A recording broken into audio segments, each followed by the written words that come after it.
Hi everyone, my name is Hsieh, and I was a Fulbright scholar here in Taiwan this past year.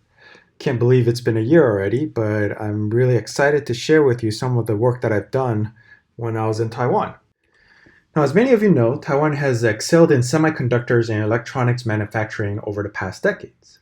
However, while these industries still account for much of Taiwan's economy, much of these manufacturing jobs have moved across to China, and Taiwan has struggled to find new generations of innovative startups. This is why in recent years the government has been pushing for a focus on social innovations.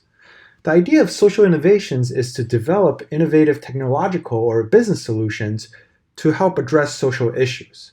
The hope is that this focus could spur new sets of technology advances to prosper the economy and also the society.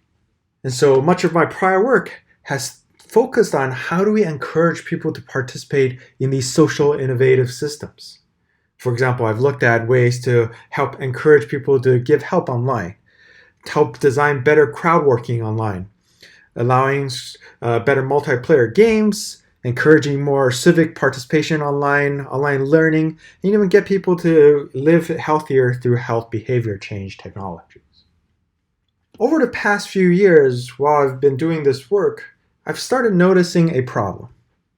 Is that despite sort of this value of research being generated by researchers, these valuable insights really aren't being applied in practice by designers. They're not utilized by companies when they're focusing on developing innovations. If you go to ask any designers whether they're reading our papers, most of them will say no. One of the fundamental ideas of sort of this research is so that we can benefit practitioners who are designing and developing these innovations. It is our belief that our insights can help them develop better products and services and also reduce their cost in doing that. And on the researcher side, if we don't help bridge this gap, it also reduces the impact of our work. And it's a missed opportunity for us to validate our findings, and also a missed opportunity for us to foster public support and interest in science.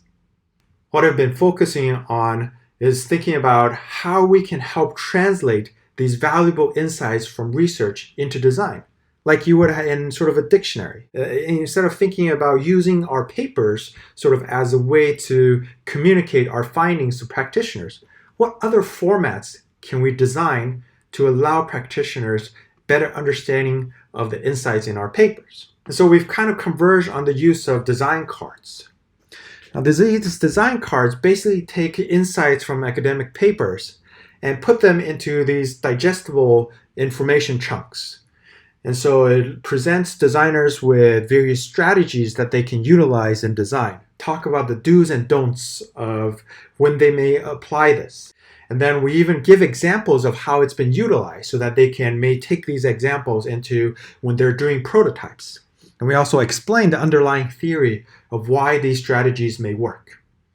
And finally, we sort of challenge them and get them to think about ethical issues with utilizing these approaches in this work.